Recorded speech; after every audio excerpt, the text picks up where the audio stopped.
So we are recording. Welcome to our March 2021 technical training meeting. Thank you guys for joining us. Hopefully you're all doing well. See if I can get my slides to advance here. So on the screen is the agenda for today. Like always, just any training opportunities that I want to share, make sure everybody's aware of.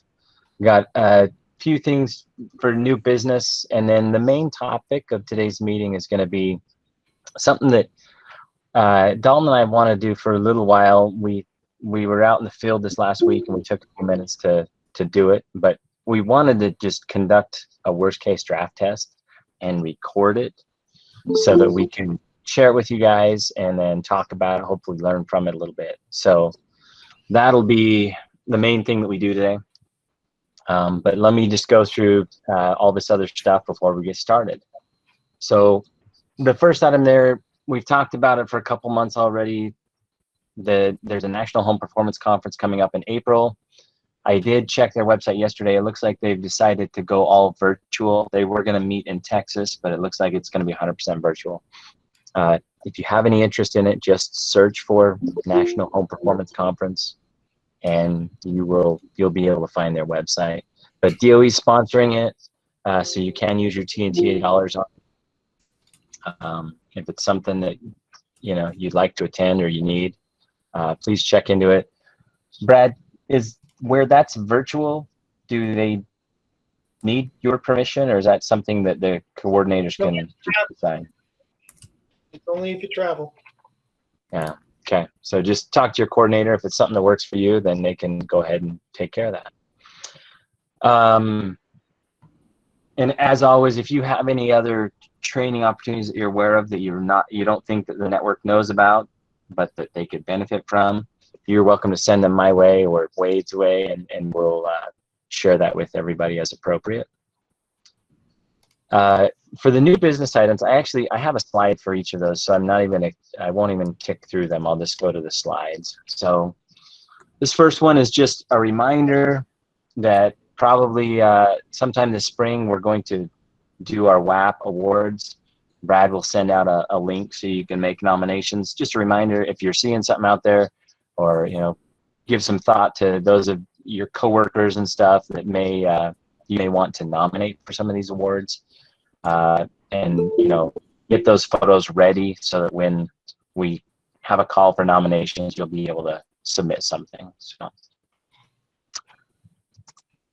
the other thing I wanted to make sure everybody was aware, at the end of January, BPI sent out a notice, and they've just extended the home energy professional certifications until September 30th of this year. So if you have one of these certifications, you probably already saw this notice. Just wanted to make sure everybody was aware of it.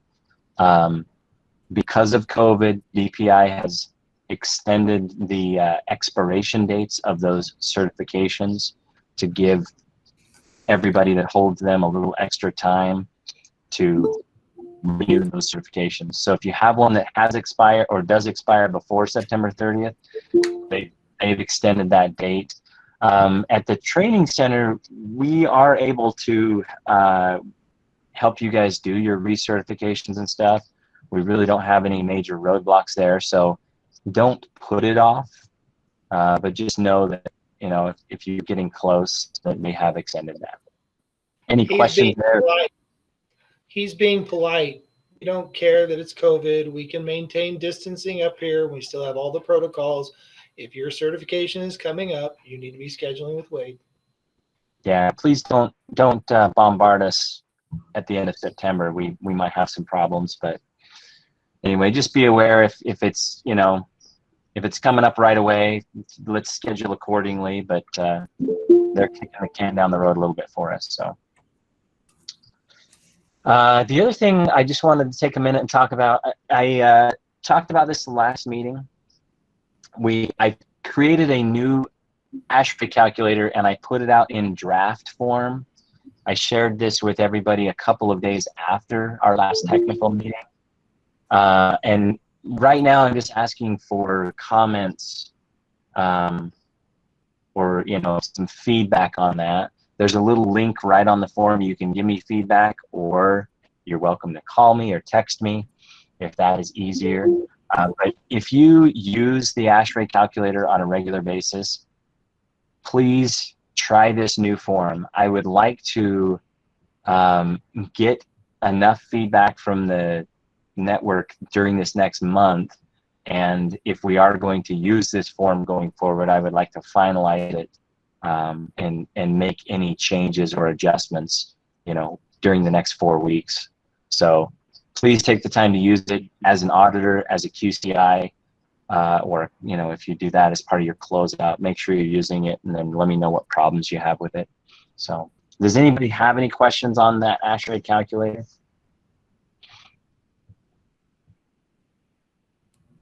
It's okay if you don't. But yeah, just let me know. I've gotten some good feedback from a few people. So we will be making a couple little adjustments to it based on that. But anyway, the other thing, I don't know if many of you are aware, but if you use the heating degree calculator, so if you're the person that does the client qualification workbook and you have to calculate the energy index, you should be using this heating degree day calculator. There's a link to it from our resources page, just in the neat audit section, heating degree day calculator. Anyway, Carrie Lynn pointed out a few weeks ago that it wasn't working, and we were able to reach out to Energy Star, and they were able to fix it in a few days. So it's working again. If it caused you any problems during the month, it is working again. So just wanted to make sure everybody was aware of that. I know that if you put in Hurricane Utah, it comes up with Cedar City's information, which is rather odd. Okay. If it is causing you any problems, Energy Star, the folks at Energy Star are really responsive. They're really, really quick and professional. So you can hit that contact link on there and send them, whatever's going on, and they'll get back to you right away. And if it's something that they could adjust, they might be able to do that. So the other thing I wanted to just share with oh, go ahead. I was just going to say, they get that data from the closest weather stations. So if there's no weather stations close to hurricane, that's why you're not seeing them, Scott. Yeah, that's a good point. I think they'd be able to check into it and see if it is an error, or if it's something that, based on the locations, they wouldn't be able to change. But yeah, it's just pointing in the wrong direction, because St. George comes up as St. George, but Hurricane comes up as Cedar City. Gotcha. And the elevation's much closer to St. George? Yeah. I gotcha. Yeah. I'm wondering if the straight line distance is closer to Cedar than St. George. Yeah. No, it's only 9 miles from St. George. It's 50-something miles from Cedar. Very interesting. All right. Yeah. I'll check it again. Just the last time I looked, that's what it was doing, but I'll check it again and see if it's still whacked out. Yeah, they really are pretty responsive. There is one person that's responsible for that part of the site, and they may be able to make an adjustment for you. So this other thing, the information I have on the screen, I just wanted to share with everybody, make sure everyone's aware, and just ask you guys to give some thought to what's going on and what you can do to help with this. So we've noticed that our air sealing average is dropping, and that is not a good thing. We don't want that. So on the screen, I've just put, this is the average of the whole state for the last 3.5 years.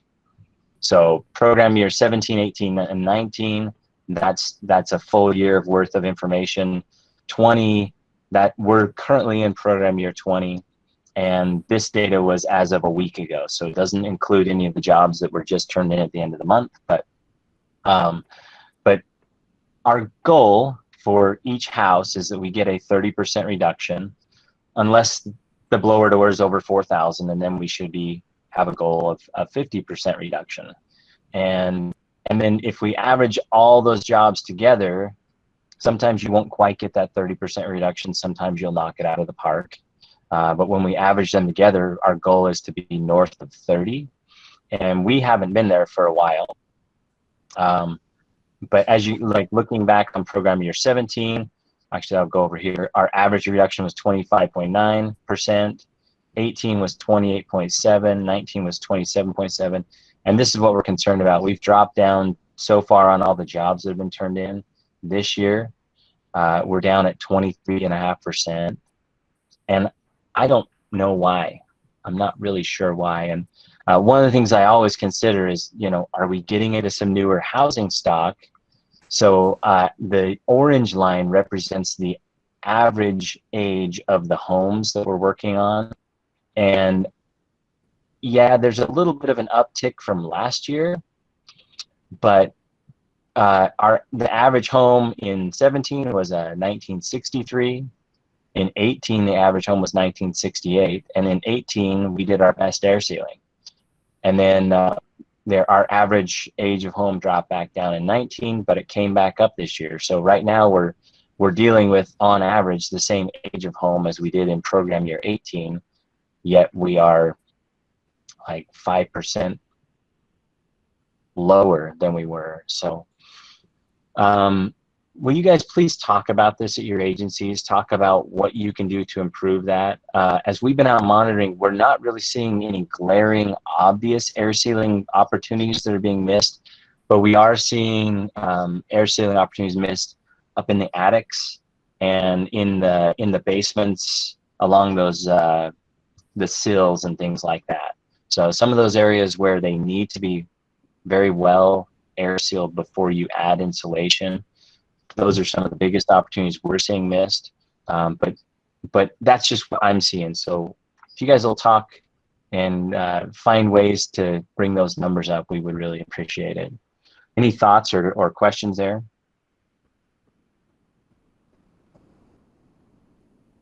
All right. The next thing, we just want to let you know, the new field guide is done, almost. We're really, really close. We've handed it to DOE. They sent us back a handful of comments, and we've responded to them. So we're anticipating their official approval soon. And so we just want to take a minute and share it with you. Dalton, did you want to talk about it? And would you like me to let you share the screen, or you want me just to go to it and click around? You can just go to it. I was just going to show them how you can view it in the different modes as far as desktop, tablet, and cell phone. So it will be an online field guide. It's pretty easy to navigate. We've got a toolbar there across the top, a menu bar that's got some drop downs. You can see we kind of categorized them into air sealing, base load, health and safety, heating and cooling, that kind of thing. And then there's also the tabs on that front page that you could navigate with. But yeah, it's pretty easy, pretty simple layout. It's easy to navigate. You can use it on any of the devices. Like I said, it'll fit onto your cell phone. It just goes down to like a single column if you're viewing it on your cell phone or on the tablet. So that view right there that Turner's on is what it'll look like on your cell phone. And then if he clicks on a tablet, it kind of just widens a little bit. And then, or you can view it on your desktop. So we're pretty happy with it, and we're hoping it'll be really useful out in the field, not just a paperweight in your work truck. So, and when it gets finalized and actually approved, Brad will send out a program notice and make it official and put a date on when it's effective and that kind of thing. So, but we try to lay it out so it's really instructive, kind of a step-by-step book. So you shouldn't get lost in it. Should be pretty easy to show what step comes next in any of the measures that you're working on. And we've got 50 measures in the field guide as of now. So do you guys have any questions on that? We may go into more of a detailed training on it at some point, but we just kind of wanted to hit on, let you guys know it's on its way shortly. So You might call this a soft preview. Once we actually are authorized to start using it, the guys will do something a little bit different. It is built on a Google site, which means it will be available offline. They'll do training on that. So there's some stuff you have to do when you're in the office or connected to the internet that will allow you to basically download and save the entire website. You'll need to do that before you go out in the field. That way, when you are in an area with no cell service or anything, you still will be able to bring up the field guide. And then most importantly, at the bottom of every page, Matt has put in 2 buttons that one will allow you to suggest a better picture. These guys and Brenna, Gal, have worked very hard to make this very visual for you. And they found the best pictures that were available at the time. But we know over time, you people out there in the field that are really doing this every day are going to have better examples. And we want you to get those pictures and we want you to send them to us. And so that is on every page. And then down there at the very bottom as well is suggest a change. This is going to come as a surprise, but this is your field guide. It's for you all to do the work the way you want to do it, as long as it complies with the standard work specifications. So if there are things that we as a committee, well, Dalton and his committee didn't get the way captured that you want to do it at your agency, we can look at making those changes. But it takes your feedback, your participation to take ownership in this program and be a part of it. So take advantage of these opportunities that these individuals have built into this for you to let you put your fingerprints on your field guide. Yep. Thanks, Brad. No worries. Yeah, so we'll probably have a more in-depth review of it once it's official. So do you guys have any questions on the field guide as of now? Oh, come on, you're all supposed to be excited about this. Yeah, it should be. We're excited about it, and I'd like to again thank the team that put it all together: Jake, Brenna, Burl, Jesse, Turner, and Brad. So everybody put in a lot of time and a lot of effort. All I did was the editing. I didn't do anything. Oh, that was a big push. DOE. Yeah, that was a big push. So, but I won. Yep. Good job. Excellent. Well, they had something, this is shocking. They had something in there I didn't like. I didn't agree with it. And so I kind of fired off an Henri email one morning, and somebody actually called me within 30 minutes, and they're making a change to the SWS. And so what I have on the screen right now is kind of goes hand in hand with what Brad's talking about. So the SWS, the standard workforce specifications, is DOE's standard. They've said if you're going to install this particular measure, it must meet these requirements. And as we went through the field guide, we made sure that all of the measures we're installing here in Utah align with their standard workforce specifications. And if they ever deviated from that, then we have to get written permission from DOE. We have to get a variance. We are applying for a couple of variances, but one of them was actually DOE realizing that they weren't in line with the International Building Code. And as Brad mentioned, they're going to make an adjustment there. But that was a big part of the project. We have to align with DOE's standard, and anywhere we don't align, we have to, show them how we want to do it and get their permission. But there were 2 things of note that I want to make sure everybody's aware of, that I'm concerned we may be a little out of compliance with. and it had to do with smoke alarms and COs. So in aligning with DOE's SWS, our new field guide says this in it, and we will need to follow this. For smoke alarms, you need to make sure that all of the smoke alarms you're buying have a 10-year non-replaceable lithium battery that shall be used in it and shall be in a sealed compartment if it's a battery-powered alarm. So if you have some on your shelf that don't comply with that, please hurry up and use them. Do not buy any more that don't meet this standard, though. Yeah, they won't be able to go in once the new field guide's effective. Yeah, and then similar thing going on with the carbon monoxide detectors. Make sure that all of your detectors have the digital display with the test and reset button. And also that this is an interesting one, but it goes hand in hand with just it needs to have a long life. So the detector must have a 10-year manufacturer's warranty. So just make sure that the alarms you're buying meet these standards. So, all right. There'll be a few more Easter eggs lurking in there that we haven't completely found yet, but yeah. Well, you'll definitely, once this new field guide's kicked out, you're going to want to review it with your agencies and go through, because as they've updated that, now that we're on the 2020 SWS, you want to make sure that what you're doing is in compliance with any of those new changes. So cool. Any questions on any of that stuff before we get into this worst case draft test? Okay.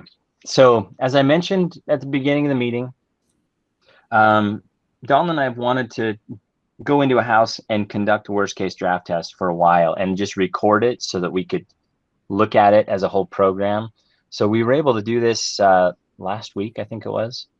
And I've tried to edit that video a little bit, but it is a 30-minute video. So I'm going to go ahead and hit play on it.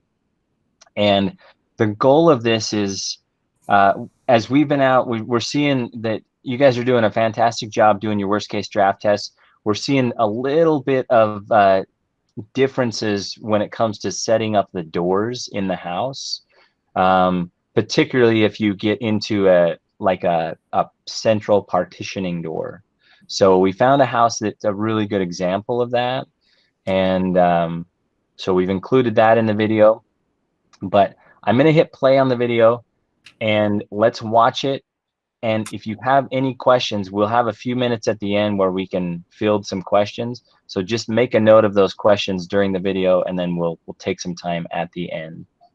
So if you have any issues with the audio or anything, speak up as I hit play on this so that we can make sure everybody can see and hear. Okay, so we're here in another client's home. We're going to go ahead and do a worst case CAS depressurization according to the BPI 1200 standard.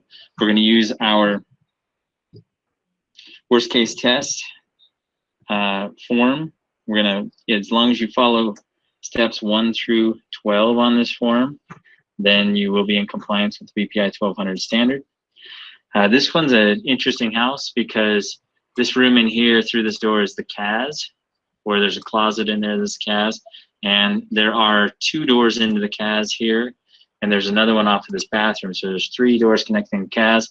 Also, where these guys are standing, there's a great partitioning door that comes from upstairs. So at some point in our test, we'll be closing that door and figuring out what kind of effect that has on the CAS.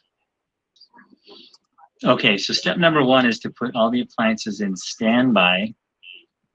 So it says place all combustion appliances located within the CAS in their standby mode and prepare for operation. So we have the furnace turned off, and then we also have the water heater is set to either pilot or vacation. So we've completed step number 1. Step number 2 is to make sure that the fireplaces are off. It says fireplaces and wood stoves must be fully extinguished with no hot coals, and you want to close the dampers and the fireplace doors. This home actually has 2 fireplaces in it. This one here, we've actually just completed our blower door, and not only do we know that all the dampers are closed, but we also showed with an IR camera that there was no air leaking in this one. So we know this one's all closed down and ready to go. This fireplace actually has a balloon in it, so we know that its damper is closed as well. So the fireplaces are both off and dampered. The next one is to make sure all the exterior doors and windows are closed. Again, we just completed our blower door test, so we do have all of our exterior doors throughout the house closed. All the windows are closed and you're ready to go, but you just want to do a quick double check.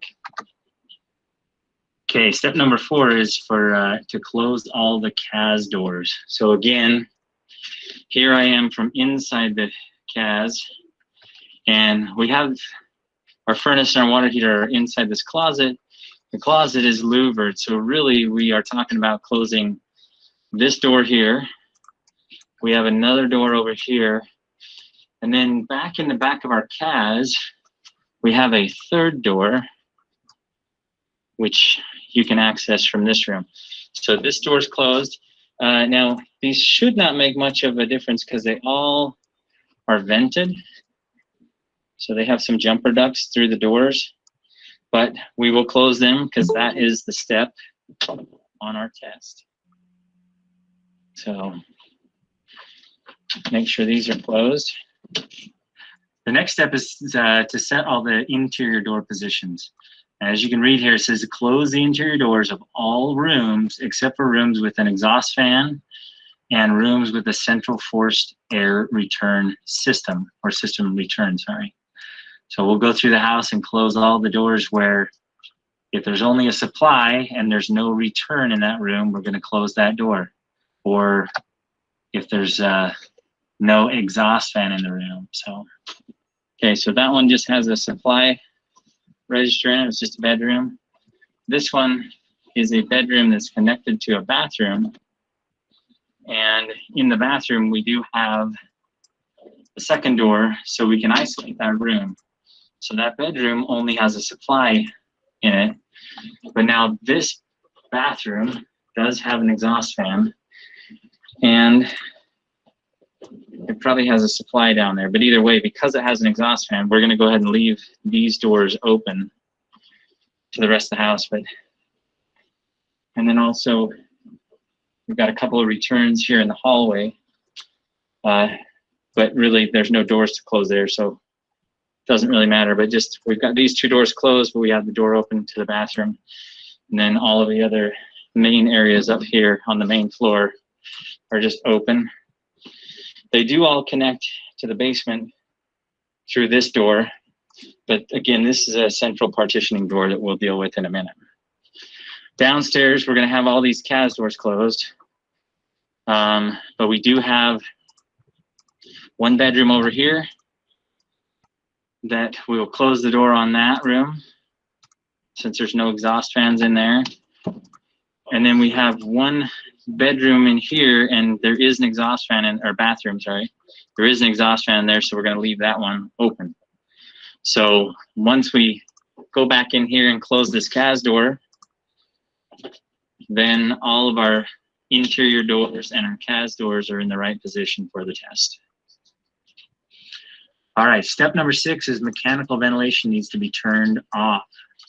So we're going to turn off any mechanical ventilation and forced air or cooling and heating systems. So as we got ready here, we already have our heating system and our air conditioning is off. Upstairs, well, in the bedroom or the bathroom over here, we already know that that fan was turned off. And then there's one other fan upstairs. There's not a fan in the kitchen, so we really just have the 2 bathroom fans, and we have verified that both of them are off. So step number 7 is to go ahead and get our starting pressure. It says measure and record the baseline pressure in the CAS with reference to the outside.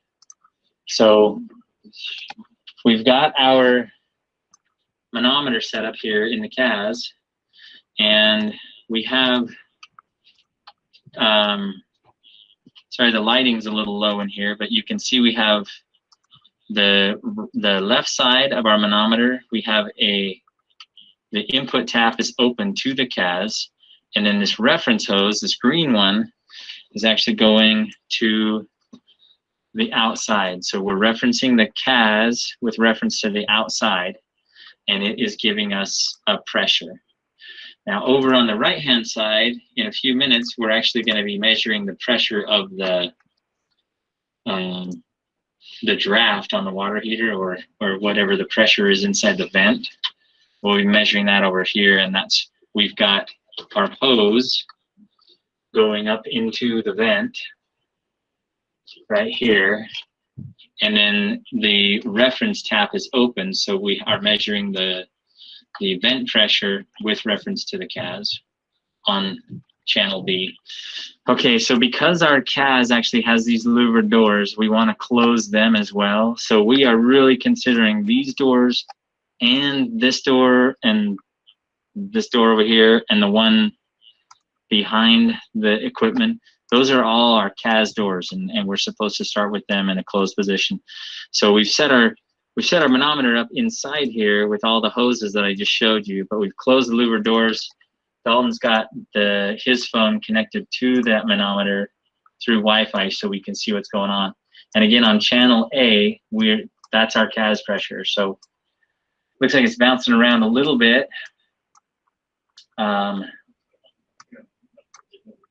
And again, we're looking for our worst case CAS, which means we're going to go for whatever makes it the most negative.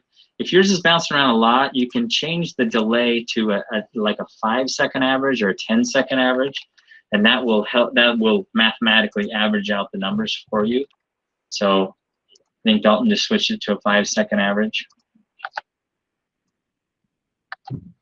We'll go with a negative 1.8. Okay, so that's step number 7. We've recorded that we have a negative 1.8. Now, step number 8 is to turn our exhaust equipment on. It says turn clothes dryers on. You want to check and clean the dryer filter and verify there's no blockage in there. Any range hoods or other exhaust fans that are exhausting to the outside. And it says operate exhaust equipment at the higher speed settings. So if you have any ASHRAE fans that they're set up to move like, 40 or 50 CFM all the time, but if you can flip them on high, they'll kick up to like 90 CFM. You need to be turning them on high. And then it says do not operate a whole house cooling exhaust fan. So if you ever run into that, you wouldn't want to operate that at all. And then again, we're measuring and recording the pressure in the CAS with reference to the outside. So our exhaust equipment here, Dalton's going to turn on the dryer. He's verified that the lint trap is clean, and also the outside of the termination, everything looks nice and clean. We don't have any major blockage there. So we're going to kick that on in here in the CAS. So in the basement bathroom, we just turn on the exhaust fan. And then up here in the master bath, we have a fan here, and it is set.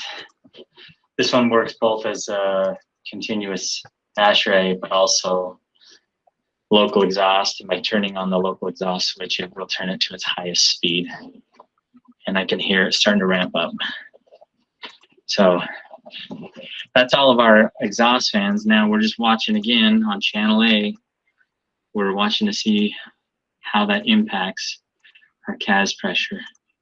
We'll let this ramp up and normalize a little bit and then record it. So now we're hanging around -5. So just by turning those fans on, it has put our CAS at -5.0 for our exhaust equipment. Next step is going to be to turn on our air handler. And as number 9 says, number 9 and 10, determine and indicate the condition above that causes the greatest CAS depressurization. Measure and record the greatest depressurization. So our goal here on number 9 and also on number 10 is we have to identify whether the air handler is going to be on or off to give us the worst depressurization.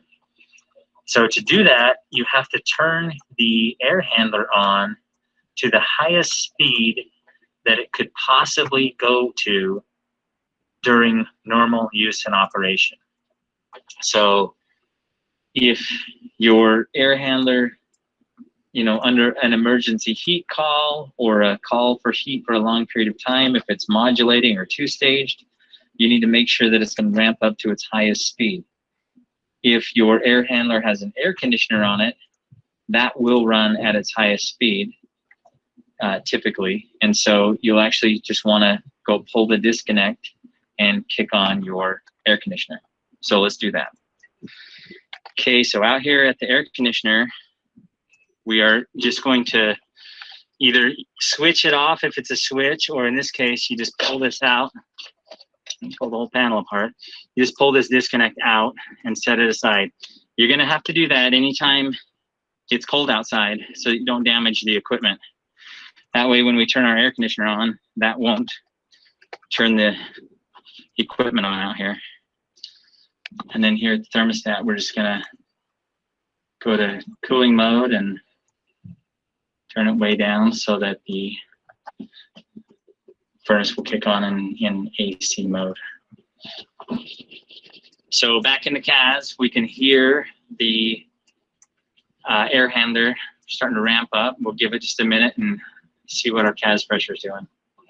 Okay, with our air handler on, it looks like it's putting the CAS in just slightly worse condition than it was before. So the negative 5.6 with our air handler on would be worse than the 5.0 that we had when the air handler was off.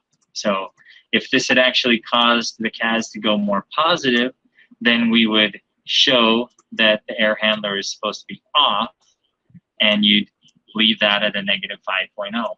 But since having the air handler on did put the CAS in worse depressurization, then we're recording saying it's on and a negative 5.6. Okay, the next step is the CAS doors. So we started out with all the CAS doors closed. We're going to go ahead and open them, and we're going to see what that does to our CAS pressure. And then let's take a look at our, oh yeah, and probably kick these louver doors open a little bit, and let's just see what kind of effect that has. And it is a little windy today, so our pressure's bouncing around a little bit. We've averaged it out to 10 seconds now. And let's just let it normalize here for a second. So started out at 5.7, dropped down to a negative 4.7, negative 4.1. So it looks like it is actually putting our CAS in more negative, into a more negative pressure, or under more negative pressure, when these doors are closed. So we're going to leave them closed. We're going to document that on the form that they are closed, and that the CAS pressure when they are closed is that same negative 5.6. And then the last thing is alternate door positions. Now, if you feel very strongly about it, you could go throughout the house with a manometer, and you can actually do a zonal pressure test on every door if you want to. Feel free to do that. If you do that, then you're going to document that on step number 11. But please note, on step number 11, there's this little asterisk here that is actually required. So anytime you get into a house where there are central partitioning doors, like the one we have at the bottom of the stairs in this house, you are required to basically do exactly what you just did with number 10.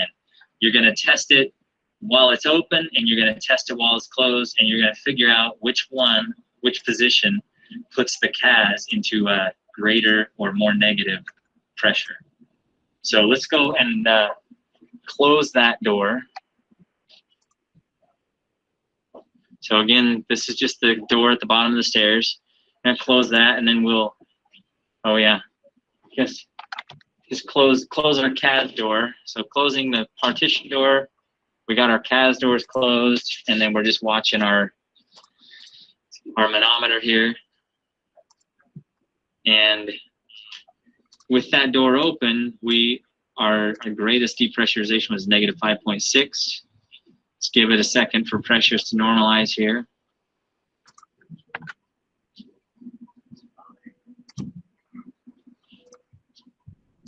So it looks like it's gone a little more positive when we open this door or close this door. Yeah, so we're going to go ahead and open it, and we'll keep watching our manometer for a minute. Let's see if this will go back up, you know, back closer to that 5.6 or not. So opening it back up is making it go a little more negative. With the fluctuating wind pressures outside, we may not get back to the -5, but we want to determine if this has any impact on the CAS. Kind of bouncing around.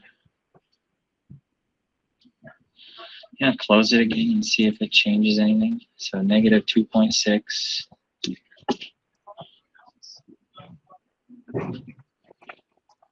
Back to 5 seconds.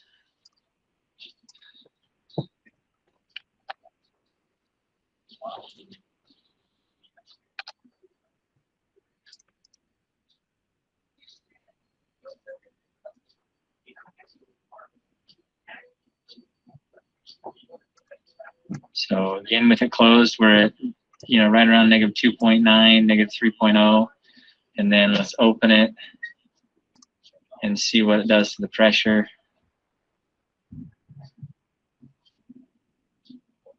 Looks like it does go slightly more negative. We've got the other gauge and test it.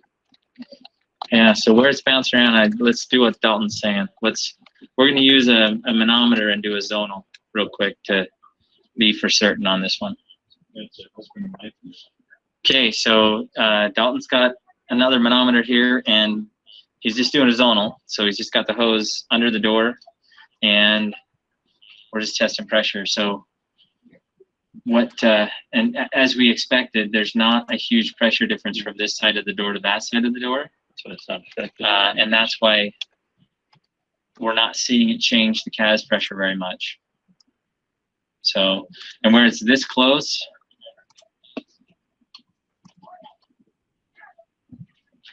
could really go either way. So Dalton basically just changed the hoses so that it is as if we're now standing on the other side of the door. Not really. There's not much pressure between the two. Yeah.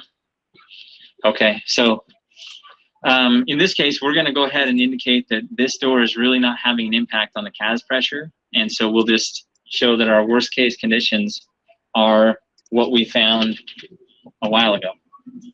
And I'll go ahead and record those. Well, sure. Okay, so on our alternate door positions, I put an NA because, as my notes indicate, the door at the bottom of the stairs has no impact on the CAS pressure. If we actually found that it made the CAS go more negative, like say it went to -6.3 or something, then we would actually record the -6.3 here, and then down here we would describe that, you know, the door was closed, and that's you know, the door at the bottom of the stairs was closed, and that's what caused it to go more negative. So, but since it's not having an impact at all, we want to make that note. And then number 12, all we're doing is carrying this down. We're just saying the worst case conditions we got it into was a -5.6. And so we now know that our worst case CAS pressure is -5.6.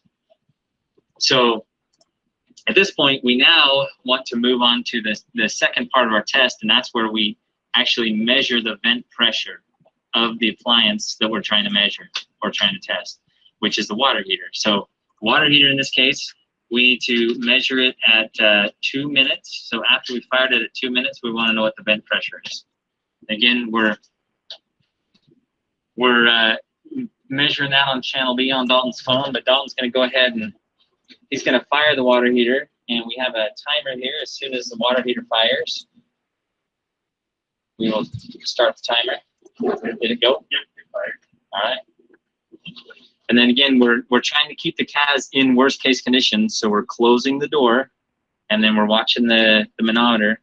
And as I mentioned, this channel A is bouncing around a little bit, but now we're watching channel B, and we want to know at the 2 minute mark whether or not this appliance is drafting. As you can see, we're already at a negative number, so we know it is drafting. And it's, you know, at a -4 is a pretty decent draft. but we'll go ahead and check back at the 2-minute mark and see where we're at. All right, so we're getting close to our 2-minute mark here. And as you can see on channel B, we are still quite negative. So negative 6.3. So we have a nice strong draft.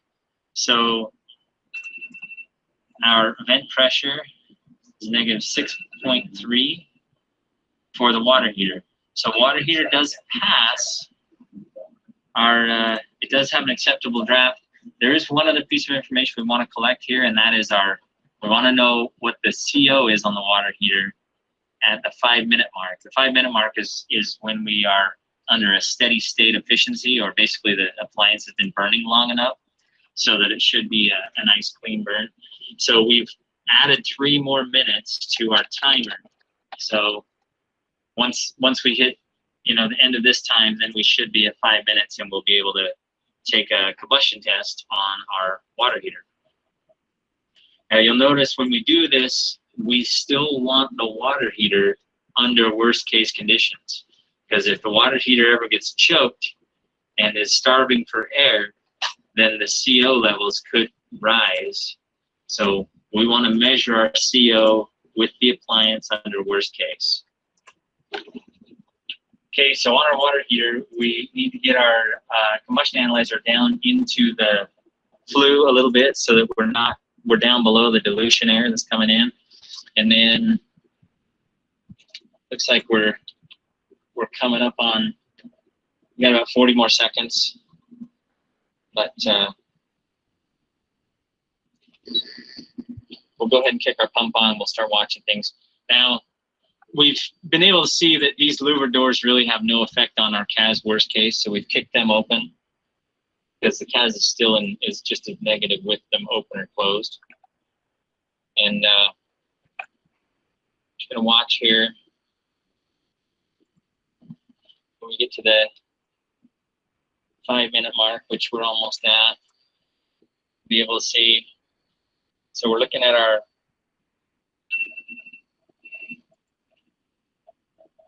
flue temps. We want to make sure that we're up to normal flue temps for a water heater, so we should be somewhere up north of 300 degrees.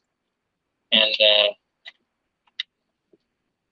let's see, we've got 1 part per million on CO.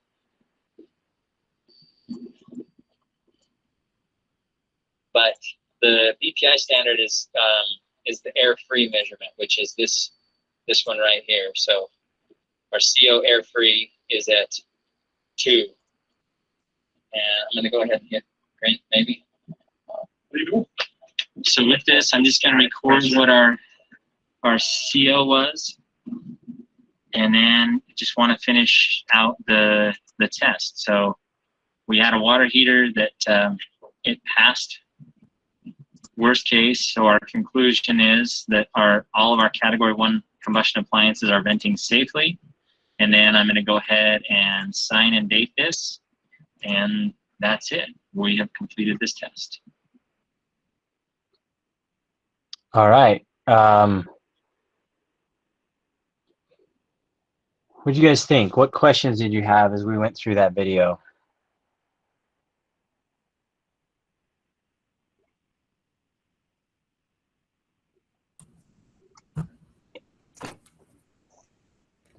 Is there anything you noticed in that video that it helped you to better understand how to do it? Are you wondering why we did anything in any particular way? It's a little vague when it asks you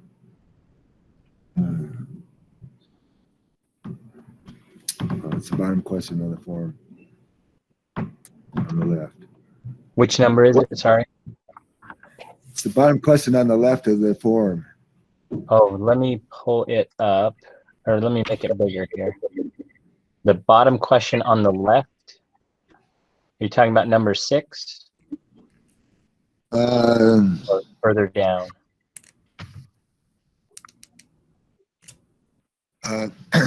Under the vent temp, it's asking whether it's cold or whether it's warm. Oh, thank you for bringing this up. How long has it been off? Yes. I'm glad you brought this up. We actually, while we were running that test, we talked about this because it can be confusing. The BPI 1200 standard, whether you agree with it or not, this is what the standard says. The standard says if you're measuring the vent pressure on an appliance where the vent is cold, then you need to measure that appliance at 5 minutes after the appliance has been fired and running for 5 minutes when the vent is cold.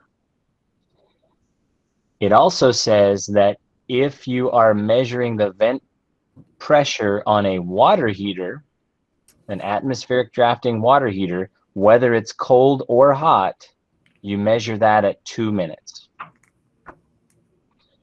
If you are measuring the vent pressure on an appliance, like a furnace, and the vent is already warm when you started your test, then you measure the vent pressure at 2 minutes. So I've set the form up so that you're going to select, if this was a furnace, if we're testing a furnace and the vent is cold, then you would just say it's a furnace and you tested it with a cold vent. And then after the 5 minutes, you'd say, well, the vent pressure is negative, 3.5 or whatever it is. But if it was a furnace and the vent was warm already when you started your test, then you would just indicate that the vent was warm and you'd take your vent pressure at 2 minutes. Or if it was a water heater, you're always, always, always going to select that it was a water heater that you tested, and you're going to test that at 2 minutes. Does that help?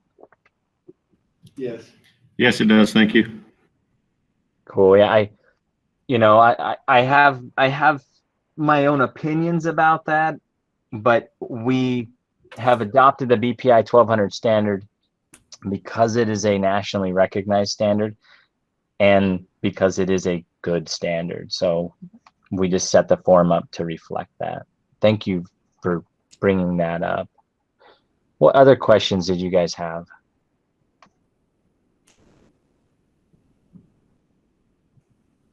I don't know how well the video showed the actual layout of the house. Hey, Turner, did you see the chat comment there? Carrie Lynn says her mic's not working.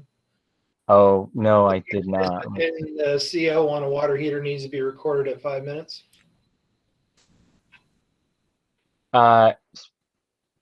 Repeat the question real quick. Well, she's saying that then the CO on the water heater needs to be recorded at 5 minutes. Yes. So the form says CO at 5 minutes, and that is because that's when the appliance actually reaches steady state. Yeah. So yes, you'd run the water heater, you'd measure the vent pressure at the 2 minute mark, but then you'd let the water heater burn for 3 more minutes so that you would hit steady state at 5 minutes, and you'd measure the CO. And the CO must be measured while the appliance is under worst case draft. If this is a category 1 appliance with an open combustion that can be impacted by the pressures in the CAS, it must be measured, the CO must be measured under worst case. If the appliance is a category 4, sealed combustion appliance, then you're going to measure your CO when it hits steady state, but it doesn't matter. It's not required under the BPI for that to be measured under worst case. And in fact, that is not part of this test. You'll notice that on that house, there was a furnace and a water heater, and we only measure the water heater. And that is because we're doing worst case tests only on, I guess it doesn't say it at the top of this. We're only doing that on category 1 appliances. So any of the other appliances do not need to be included on this form. But when you're collecting your combustion analysis, under that section of your audit, and when you're testing those during the closeout or the QCI, you still test those. They're just not part of this test. And one thing I didn't really point out well in the video is my form showed that after we measured the vent pressure that it passed. But if we had a water heater that had 430 parts per million, it actually does not pass. It fails. So these two things are a measure of whether or not we pass the worst case test. It could vent just fine, but have high CO, and we would consider that a failed appliance, and we would write a corrective action. So in that case, we'd say it failed. We'd name the water heater, and we'd come up with a plan with the homeowner to decide how best to fix that. And we would have the client sign that and agree that's what they're going to do. So thank you for that comment. Any other questions or comments? Have you guys run into any weird situations with those central partitioning doors?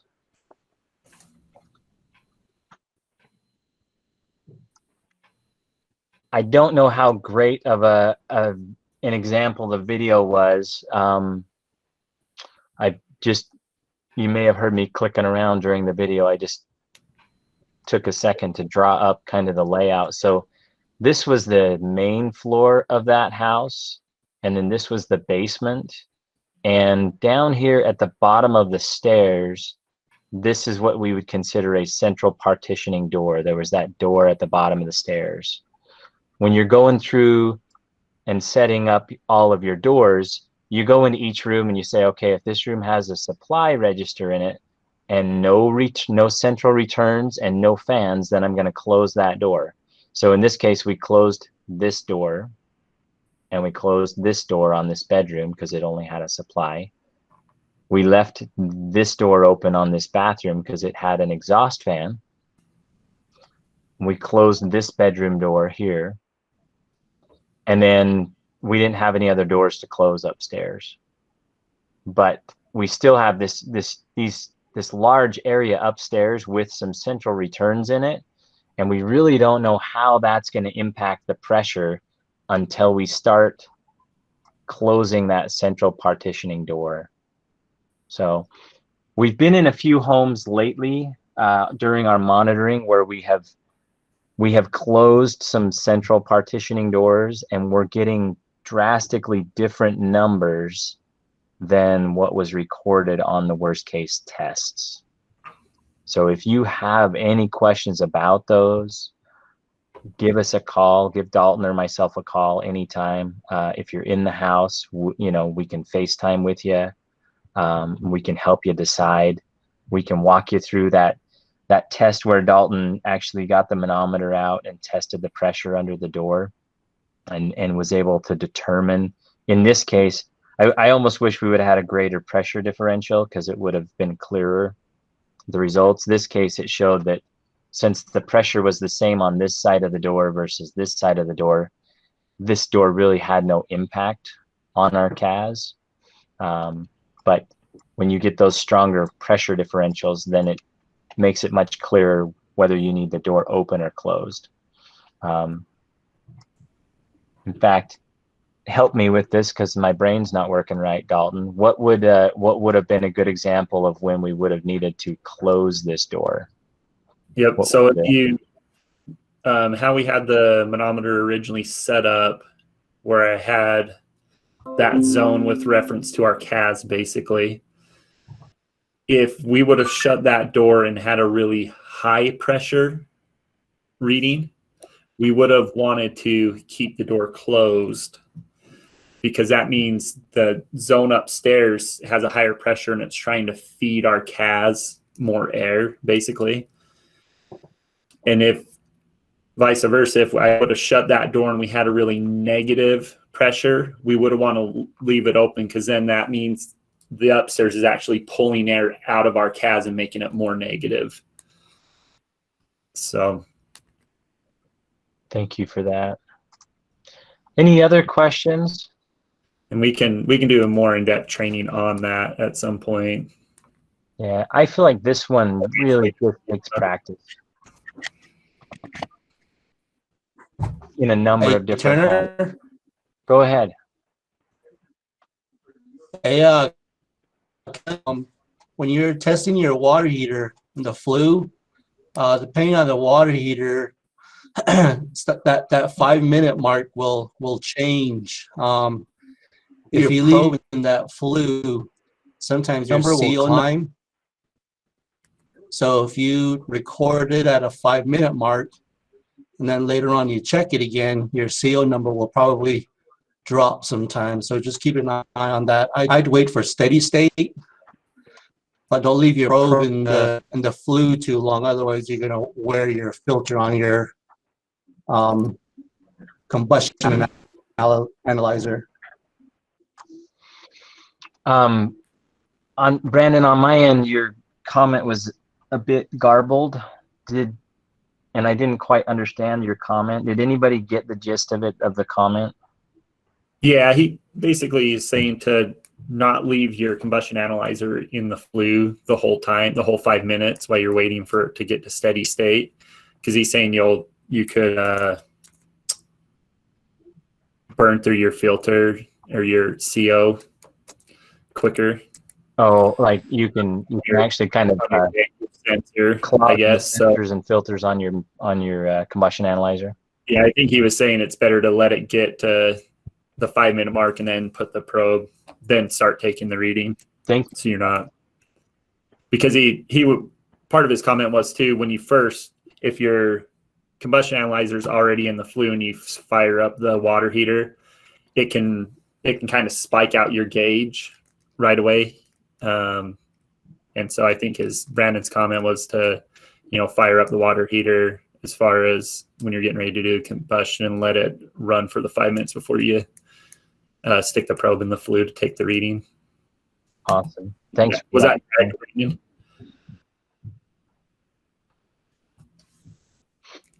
He's muted. Any other comments or questions about this?